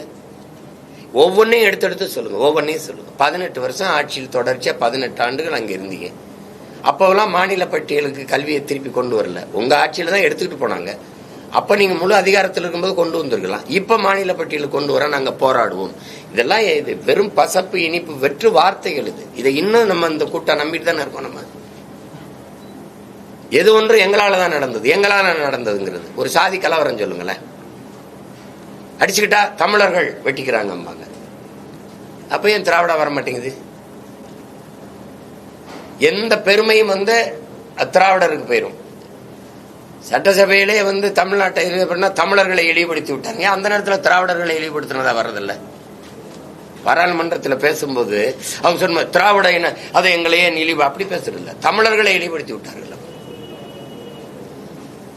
கேவலப்படுத்துறது சொல்றதுக்கெல்லாம் இந்த கருத்துக்கு தான் விஜய் கண்டன அறிக்கை கொடுத்திருக்கிறாரு. அதாவது தமிழக அரசு இதுல உரிமை கொண்டாடுறது இதை நாங்க செஞ்சோன்றது சொல்றது ரொம்ப இது அந்த மாதிரி வார்த்தை யூஸ் பண்ணாதீங்க. இதையும் சொல்லுங்க. டாஸ்மார்க்கை நாங்க தான் திறந்து வச்சு பல லட்சக்கணக்கான பெண்களின் தாலியை நாங்க தான் அறுத்தோம் அப்படின்னு சொல்லுங்க. பெரியாரை நீங்க அதுல பின்பற்றீங்களா இல்லையா? பெரியார் தாலி தாலி அழிவது, மங்கள நாடு அணைவது, ஒரு அடிமை விலங்கு, அடிமை சங்கிலி, அடிமை இது அறுத்தெறிங்கன்னு அதை நீங்க அறுத்தெறிஞ்சலாம் இல்ல, அவர் சொன்னாரு. இப்ப அதை தான் நீங்க செய்றீங்க. குடிக்க வச்சு பல லட்சக்கணக்கான பெண்களின் தாலியை அறுத்தெறிஞ்சுக்கிட்டு தான் இருக்கிறீங்க. அதையும் சொல்லுங்க, அதையும் நாங்க தான் சாதிச்சோம் அப்படி சொல்ல வேண்டியதானே? அப்படி சொல்லலாம்ல? கொடுமை. அது எது ஒன்றையும் இப்படி அவங்க தனக்கானதை ஆக்கிக்கிடுவாங்க. ஏதாவது ஒரு எங்க ஆட்சியில் நடந்தது, நாங்க தான் அதை சாதிச்சோம் அப்படின்றது. தக்லை படத்துல அதோட விளம்பர இதில் கமல்ஹாசன் இப்போ கன்னட அமைப்புகள்லாம் அங்கே மிகப்பெரிய போராட்டம் நடத்திட்டு இருக்காங்க. கமலோட திரைப்படத்தை நாங்கள் இந்த திரையிட மாட்டோம், அவர் மன்னிப்பு கேட்கணும்னு சொல்லி சொல்றாங்க. இவர் தெளிவாக சொல்லிட்டாப்புல, நான் அன்பின் மீதான உணர்ச்சி பொங்கல் தான் அப்படி பேசுறேன், அது வரலாற்று அறிஞர்கள் எனக்கு சொல்லி கொடுத்ததும் அதை தான் நான் பேசுறேன்னு சொல்லிட்டாரு. ஆனா கன்னட அமைப்புகளை இப்படி சொல்றாங்களா? இதுல திமுக அரசு மௌனமா இருக்கு சார். அவருக்கு எப்படி பதவி கொடுத்துருக்காங்க? அப்ப இதுக்கு ஆதரவா தெரிவிச்சு எதுவுமே இது பண்ணாம அமைதியா இருக்காங்களா சார்? அவங்க அமைதியா தான் இருப்பாங்க. அவங்க தானே அந்த அரசு நிறுவுறதுக்கு போய் வாக்கு கேட்டாங்க. ஒரு சொட்டு தண்ணி தர முடியாதுன்னு சொல்ற அந்த அரசை நிறுவத்தான் இவங்க போய் வாக்கு கேட்டாங்க. அதான் ஐயா ஸ்டாலின் அவர்கள் போய் ஒரு கட்சி தலைவரா போல தமிழ்நாட்டு முதல்வராக இருந்துட்டு தானே போய் கேட்டாரு. அப்புறம் எப்படி பேசுவாரு? ஒரு வரலாற்று பூர்வமா பேசுவோம். நீங்க எங்களுடைய தோற்றுவாய், எங்களுடைய இனத்தினுடைய தொடக்கம் எதுன்னா நாங்க பேசுறோம். கன்னட இனத்தினுடைய தொடக்கம், அந்த மொழியினுடைய தொடக்கம் எது, தோற்றுவாய் எதுன்னு அவங்க அந்த மொழியில் ஆய்வறிஞர் கூட பேசிட்டோம். ஓஹோ, எல்லாருக்கும் தெரியும். இந்த தமிழ் தாய் வாழ்த்து இருக்குது இல்ல, தமிழ் தாய் வாழ்த்துல ஆரியம் போல் வழக்கொழிந்துங்கிற சொல்ல எடுத்தது யாரு? கன்னடமும் கழிதெலுங்கும் கவின் மலையாளமும் துளுவும் உன் உதிரத்தில் உதித்ததுன்னு இருக்குல்ல, அந்த வார்த்தைகளை தூக்குனது யாரு? அந்த வரிகளை எல்லாம் எடுத்தது யாரு? இது ஐயா கருணாநிதி தான். ஏன் எடுத்தாரு? ஆரியம் போல் வழக்கொழிந்து, அந்த மொழி போல சிதைந்து அழியாம உன் சீரிழமை திறமையந்து அப்படின்னு வர்ற வார்த்தைகளை அதை ஏன் எடுத்தாரு? பிராமணர்கள் கோவிச்சுக்குவாங்க, ஓட்டு போட மாட்டாங்க. இல்லைங்களா? கன்னடமும் கழிதெலுங்கும் கவின் மலையாளமும் துளுவும், இது அங்க நீங்க கொண்டாடுற தலைவரே கன்னடர் பெரியார், இங்க தெலுங்கு, அது உங்க தாய்மொழி. இதெல்லாம் அங்க அந்த இடத்துல தமிழிலிருந்து பிறந்ததுன்னு சொல்றாப்புல மனன்மணியோ உங்களுக்கு புரிதனர் சுந்தரனர். உடனே அதை எடுக்கிறீங்க. நீங்க ஏன் தூக்குனீங்க? இதையெல்லாம் எடுத்துவிட்டு என்ன தமிழ் தாய் வாழ்த்து இருக்கு? திராவிட நல் திருநாடுன்னு வந்துருச்சு. அந்த திராவிடா அப்படிங்கிறதுக்கு அதை தமிழ் தாய் வாழ்த்த ஆகி வச்சிருக்கிறீங்க. இப்ப இது எதுக்கு எடுத்தீங்க? இப்போ எடுத்த பெருந்தகையாரு நம்ம ஐயா தான். உலகத்துக்கே தெரியும் தென்னிந்திய மொழிகள் எல்லாமே, இந்த பல மொழிகள் தமிழிலிருந்து பிறந்து உருவ கிளைத்த மொழிகள் தான் எல்லாருக்கும் தெரியும். அப்ப நீங்க அவங்க மொழிகள்ல சான்றோட நிரூபிக்கட்டும், இது இப்ப இந்த மொழி எங்களுடைய தொடக்கம் இதுதான் அப்படின்னு. அவர் வரலாற்று பூர்வமாக தான், யாரும் மறுக்க முடியாது. எந்த வரலாற்று ஆய்வறிஞனும் தொல்பொருள் ஆராய்ச்சியாளனும் மொழியியல் ஆய்வறிஞனும் அதை மறுக்க முடியாது.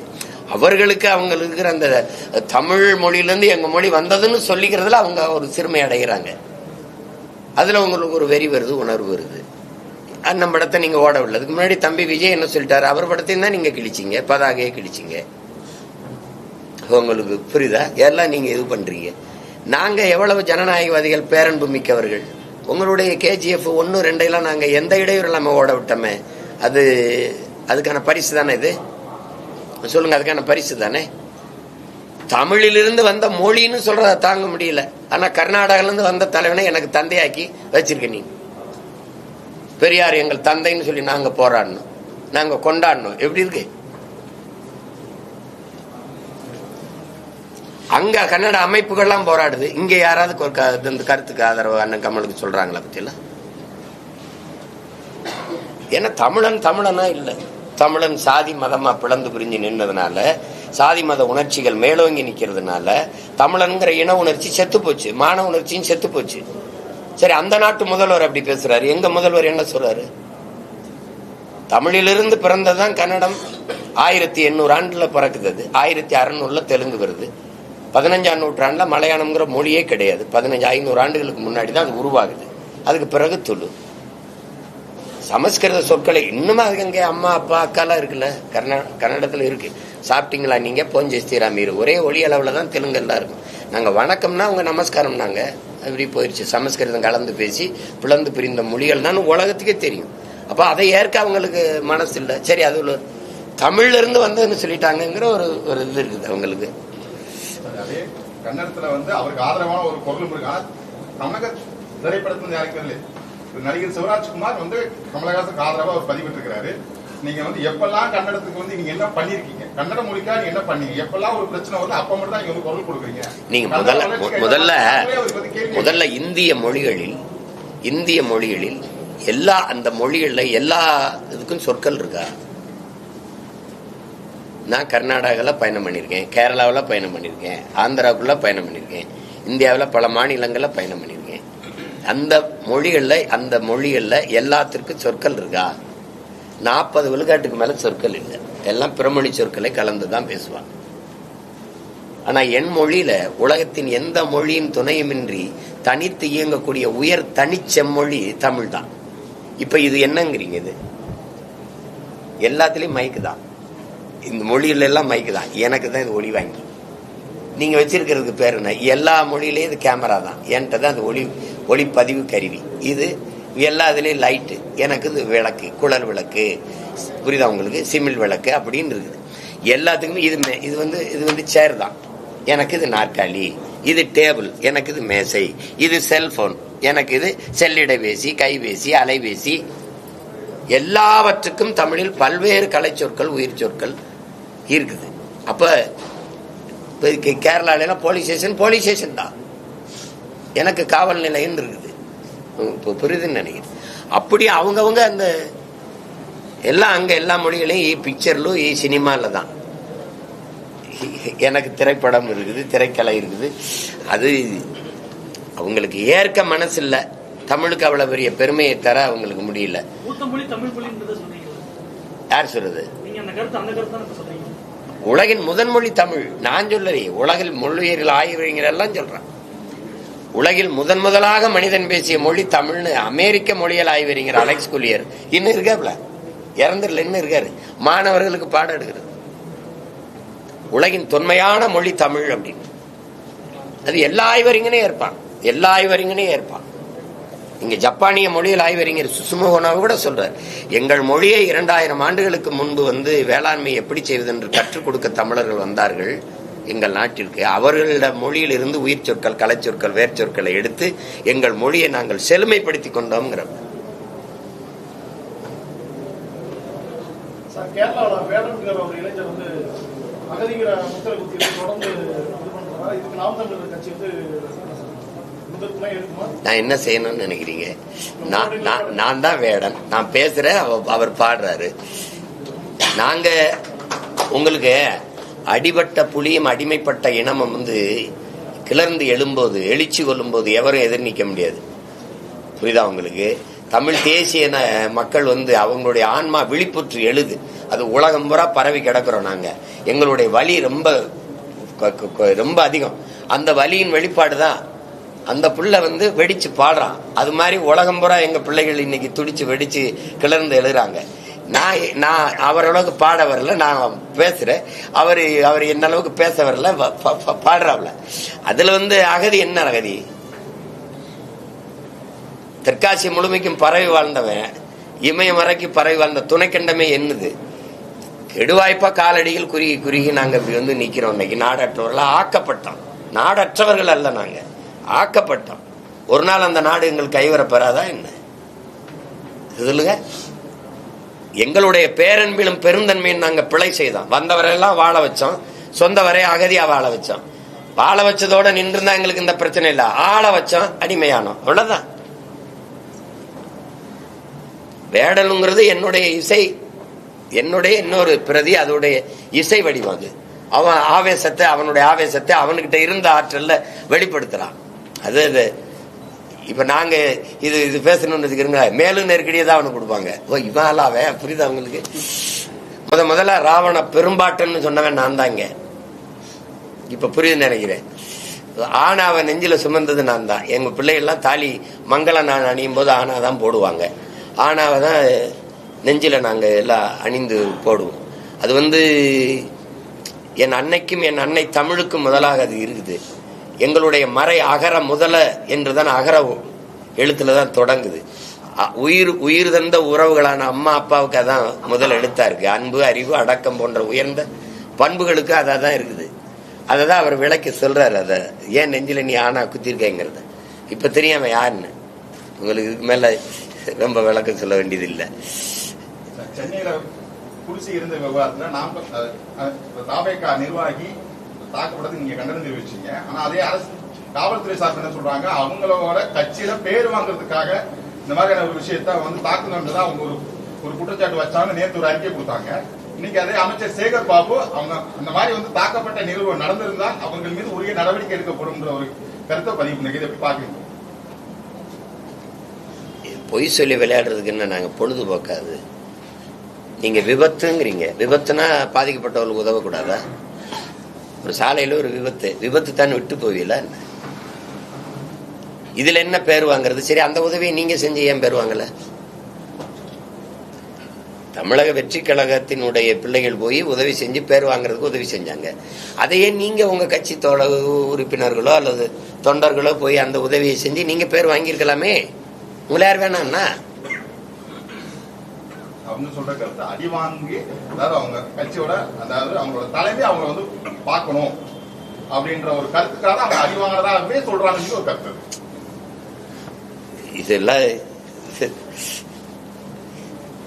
கால கொடுமைன்னு தான் நினைச்சுக்கணும். இதெல்லாம் இது என்ன விளையாட்டுக்கு நாங்க சும்மா இருக்கும்போது எங்களை அடிச்சாங்கன்னு போய் சொல்லி வாங்குற அளவுக்கு என்ன இருக்குது? அப்படி பேர் வாங்கணும்னு என்ன இருக்கு? இல்ல தம்பி விஜய் தீர விசாரிக்காம ஒரு அறிக்கையை கொடுத்து கண்டிப்பாருன்னு நீங்க நினைக்கிறீங்களா? சொல்லுங்க, நீங்க சொல்லுங்க. நீங்க அந்த தவறை மறைக்க போராடுறீங்க. நாங்க தவறு நடந்துருச்சு நடவடிக்கை எடுங்கன்னு சொல்ல வர்றோம். இதானே அது. எந்த அரசு ஒத்துக்கிறது ஆமா தப்பு நடந்துருச்சுன்ட்டு?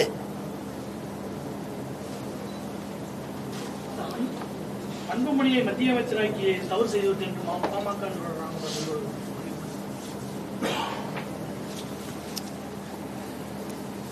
அதுல எனக்கு ஒன்றும் கருத்து இல்லை. அது தனிப்பட்ட முறையில் நான் எங்கள் ஐயா மேலே அளவு கடந்த மதிப்பும் பேரன்பும் வச்சுருக்கேன். அதே மாதிரி சின்னையா மேலேயும் ரொம்ப பேரன்பு வச்சுருக்கேன். அங்கே தான் நான் இருந்தேன். இப்போ அதில் போய் இப்போ இது ஒன்றும் இல்லை. அது எங்கள் ஐயாவுக்குள்ள சின்ன சின்ன மன வருத்தம் இருந்திருக்கலாம். அதனுடைய வெளிப்பாடை இப்போ பேசலாம். இதில் போய் இதை பேசிட்டு இருக்க வேண்டியதில்லை. இந்த செய்தினால இந்த இது இருக்குல்ல, இதனால நாட்டுக்கு மக்களுக்கு ஏதாவது பாதிப்பு இருக்குன்னா சொல்லுங்க, நான் பேசுறேன். கருத்து அது பொதுக்குழு மேடையிலே வச்சு அந்த வார்த்தையை சொல்லியிருக்காரு. அந்த கருத்து தான் கேட்டது. சரி, அது எங்க ஐயாவுடைய கருத்து, அவ்வளவுதான். அது விட்டுருவோம், அதை விட்டுருவோம். வேற ஏதாவது 2 வருஷத்துக்கு முன்னால அரசு வேலை போக்குவரத்து கழகத்தில் தேர்வு மூலியமா ஆள் தேர்வு பண்ணாங்க. அதில் கால் டிக்கெட்டு மார்க் அடிப்படையில் தான் தேர்வு செஞ்சாங்க. அவங்க இன்டர்வியூ போயிட்டு வந்தவங்க நிறைய பேர் பணம் இல்லாத வேலைக்கு போக சூழ்நிலை இன்டர்வியூ போய் அடமெண்ட் வந்திருக்காங்க. அவங்க என்ன காரணத்துக்கு வேலை கிடைக்கிறாங்கன்னா பணம் இல்லை, ரூபா கேட்கறாங்க, அதனால எனக்கு இந்த வேலைக்கு போக முடியும்னு சொல்றாங்க. அதாவது வியாபாரம் செய்ய வந்தவன் உருவாக்குன நாடு இது. அதே வியாபாரம் தொடர்ந்து நடக்குது. இது போய் இப்ப நீ அண்ணன் கேட்டு பயன் இல்லை. நீ அண்ணனை ஜெயிக்க வை, நான் தகுதியின் அடிப்படையில் எல்லாருக்கும் வேலை கொடுத்துருவேன். அதை போய் பேசிடுவேன். இதான் நடக்குது. பணி நியமனமா பணம், பணி நிரந்தரமா பணம், பணி இடமாற்றமா பணம். அப்படி இது முறையாயிருச்சு. ஒரு உதவி ஆய்வாளருக்கு வர்றியா, நீ சப் இன்ஸ்பெக்டரா வர்றியா, இவ்வளவு பணம். மருத்துவர் இடம் வேணும், மருத்துவர் ஆகணுமா, இது படிச்சுட்டு எத்தனை பேர் பணி நியமனத்துக்கு இருக்காங்க? ஆசிரியர் பெருமக்கள் எத்தனை, மருத்துவர்கள் எத்தனை, அரசு மருத்துவமனையில காலி இடங்கள், வெற்றிட காலியா இருக்கிற இடங்கள் எத்தனை, ஏதை நியமிக்கல? பணம். அவங்க வந்து 240 கோடிக்கு மேலே பார்த்து 240 கோடி பார்த்தாலே அரசாங்கத்தில் வந்து வேலை கொடுக்கணும் கண்டிப்பாக முடியல. 300 கோடி 400 கோடி பார்த்துருக்காங்க ஒரு சிலர். அவங்களுக்கு வேலை கிடைக்காம இருக்கு. அவங்க தொடர்ச்சியாக மனு கொடுத்துட்டு தான் இருக்காங்க. எந்த ஒரு அரசு சரியான பதில் கொடுக்க முடியாது. வெளித்தாரா சட்டத்தின் அடிப்படையில் வந்து அரசு போக்குவரத்துக்கும் இவங்களுக்கு கிடையாது, சம்மந்தம் கிடையாது. அதே மீறி இப்போ வந்து 240 கோடி கன்ஃபார்ம் முடிச்சுட்டாங்க. முடிச்சு ஆதாரத்தை கூட ஒப்படைச்சிட்டாங்க. ஒப்படைச்சுமே அவங்களுக்கு வந்து வேலை கிடைக்கும். சரி பாப்போம். இப்ப இது போராடி பெறதுக்கு இன்னும் 6 மாசம் தான் இருக்கு. மொத்தமா மாத்துவோம், எல்லாத்தையும் மாத்தி இதுக்கு ஒரு பலி பண்ணுவோம். 2026 பொறுத்தவரை வந்து திமுகவுடைய எதிர்கட்சிகள்லாம் ஒற்றுமையா இல்ல, அதனால வந்து ஒற்றுமை பலம் இல்லாதனால திமுகவே திருப்பி வந்துடும் சொல்லி திருமாவளவன் சொல்றாரு. அவரே எனக்கு ஒரு அறிக்கை. அது கிடையாது. நீங்க எல்லா மற்ற கட்சிகள்லாம் ஒன்னா நின்னா திமுகவை வீழ்த்த முடியும்னு நினைக்கிறாங்க. அதுல இல்ல, ஒன்னா நின்று தான் வீழ்த்தணும்னு நான் நினைக்கிறேன். நான் தனியா ஒன்னா நின்று திமுகவை வீழ்த்தணும்னு நினைக்கிறேன். அது ஒன்றும் நீங்க வீழ்த்த முடியாத பெரிய கோட்டையோ ஒரு இதோ எல்லாம் ஒன்றும் கிடையாது. அது திருப்பி நான் சொல்ல பாருங்க, ரஷ்ய அதிபர் ஸ்டாலின் சொல்றாப்புல, உலகத்தில் வெல்ல முடியாத படை என்ற ஒன்று இருந்ததாக வரலாற்றில் செய்தி இல்லடான். இது ஏமாத்துறது. எதிர்கட்சி தலைமையா கூட வர முடியாத அளவுக்கு கட்சி தோத்து இருக்குல்ல, பல இடங்கள்ல கட்டுத்தொகை இழந்தது இருக்குல்ல அந்த கட்சிக்கு. அப்புறம் என்ன பேசிட்டு இருக்கிறீங்க? வீழ்த்த முடியாதுன்னு ஒண்ணு இல்ல. உயர்ந்த நோக்கம், உயர்ந்த தத்துவம், கடுமையான உழைப்பு, கோட்பாடு இருந்தா வீழ்த்தலாம். திமுக இதெல்லாம் எங்க அண்ணன் திருமாவளவன் சொல்றாரு, நீங்க சொல்றீங்களே, ஓட்டுக்கு காசு கொடுக்காம வெல்லுமா? ஐயா ஸ்டாலின் முதலமைச்சர் தானே, பெரிய தலைவர் தானே, அவர் தொகுதியில அவர் நிக்கிற இடத்துல வாக்குக்கு காசு கொடுக்காம வெல்லுவாரா? பதில் இருக்கா உங்ககிட்ட? பதில் இருக்கா? கம்யூனிஸ்ட் கட்சி இருக்குல்ல, கம்யூனிஸ்ட் கட்சிக்கே காசு இவங்க தானே கொடுக்க சொல்றாங்க. என்ன நீங்க பெரிய ஆட்சி, ஒரு நேர்மை, பெரிய கூட்டணி, வலிமை உங்க விரும்பி கொடுக்குறாங்களா? வாக்குக்கு விலை இருக்கு. 500 ரூபாய்க்கு போட மறுக்கிறாங்க அப்படின்னா 1000க்கும் தயங்குறாங்கன்னா 2000.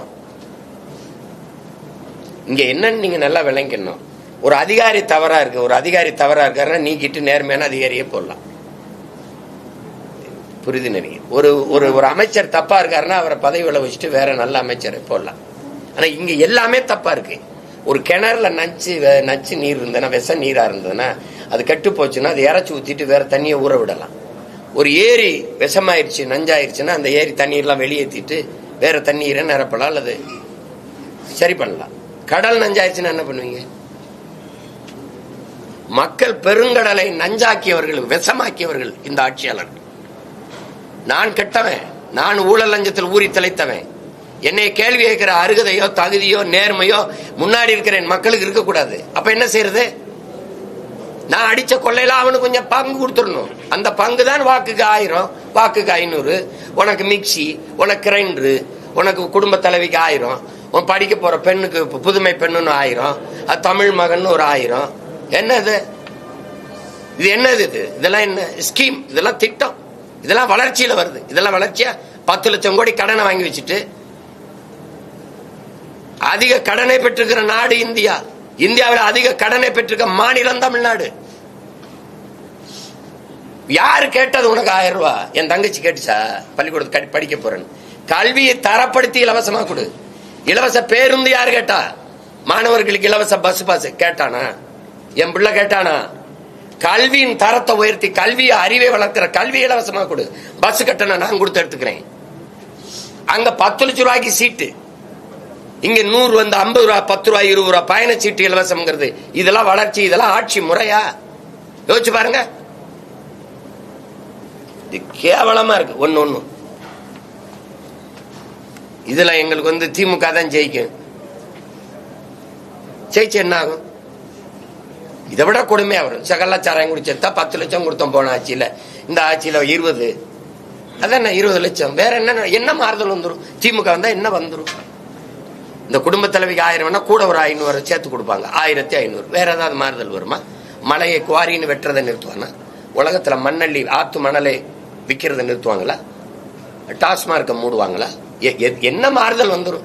லஞ்சம் வாங்குறது இந்த சொல்றாருல, எந்த ஒரு வேலையா இருந்தாலும் காசு. அப்புறம் இது கவர்மெண்டா கமிஷன் மண்டியா? கவர்மெண்டா கமிஷன் கிடையாது. சொல்லுங்க, அது எதுக்கு கமிஷன் கொடுத்தா தான் அவர் எதிர்கட்சியா இருக்கும்போது கமிஷன் கரப்ஷன் இப்படி பேசிட்டு, அப்புறம் அது வந்தா அதே தான் கலெக்ஷன். அதானே, அதே தான் இப்ப நடக்குது. கடமை கண்ணியம் கட்டுப்பாடுலாம் அது ஒண்ணுக்கு தான் இங்க தட்டுப்பாடு இருக்குது. வேற என்ன இருக்காங்க? என்ன மாறுதல் வந்துடும்?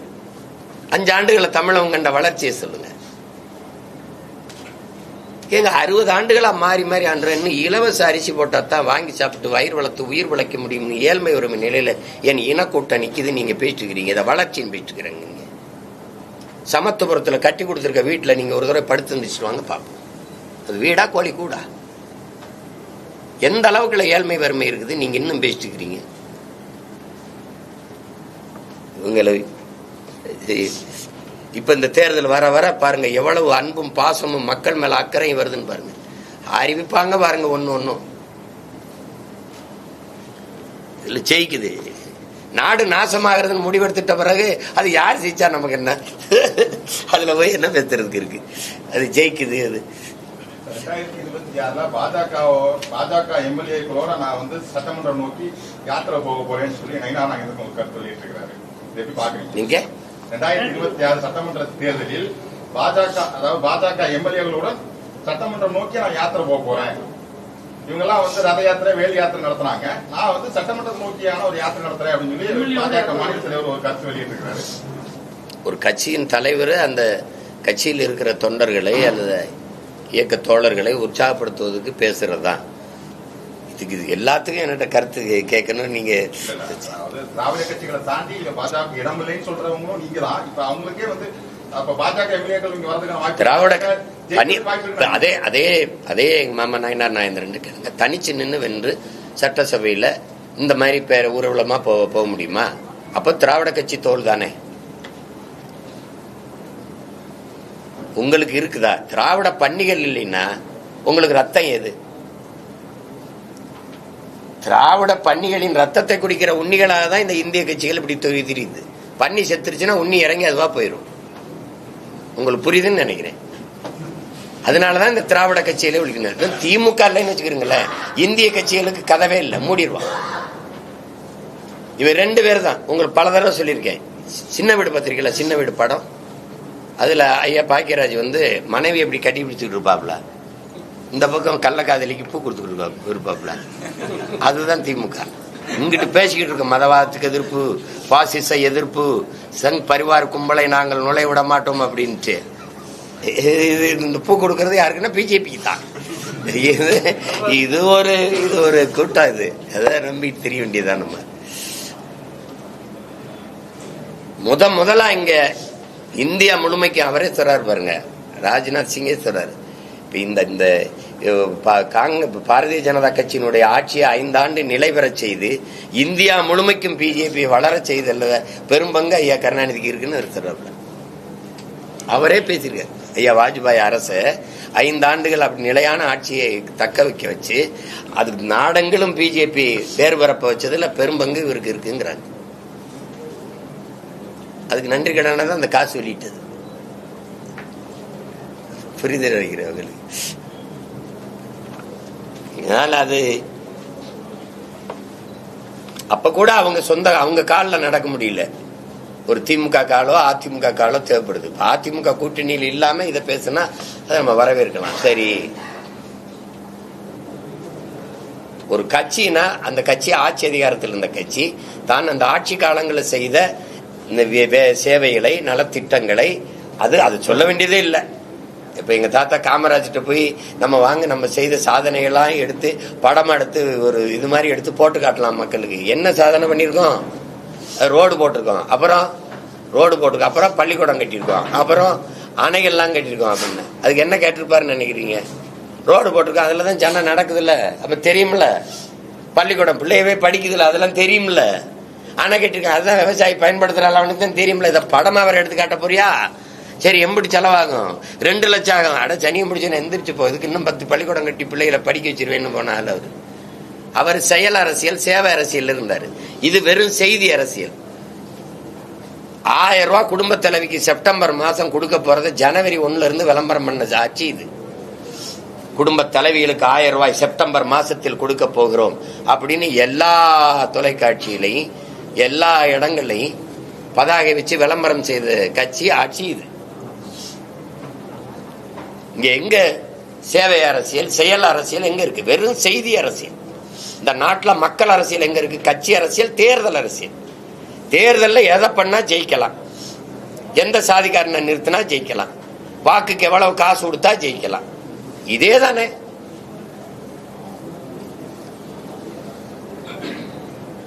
ஒரு கேள்விதான். சட்டசபையில் நம்முடைய முதல்வர் ஐயா 1 லட்சம் போராட்டங்களுக்கு மக்களுக்கு நாங்க 1 லட்சம் போராட்டங்களுக்கு அனுமதி கொடுத்திருக்கோம்னு பெருமையா சொல்றாங்க.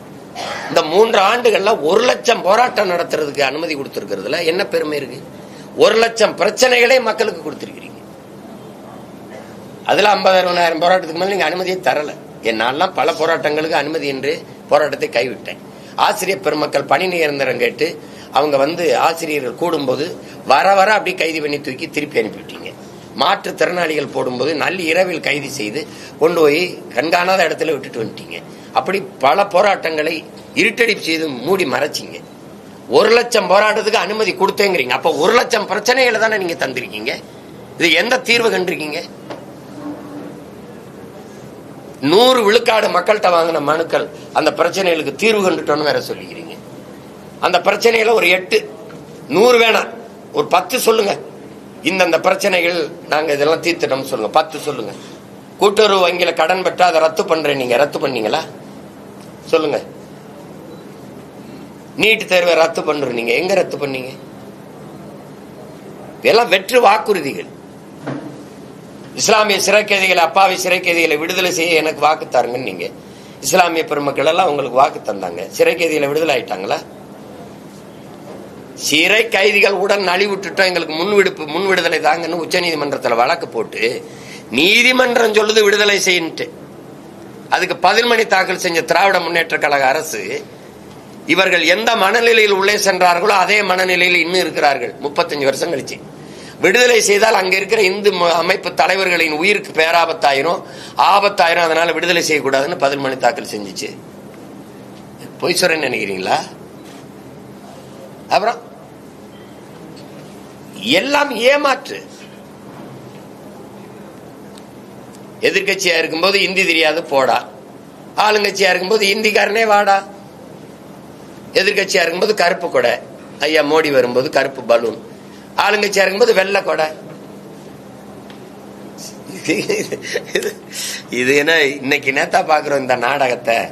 சின்ன பிள்ளையில இருந்து பாக்குறோம். ஒரே நாடகம், ஒரே நடிப்பு, ஒரே வசனம். மகிழ்ச்சி, நன்றி.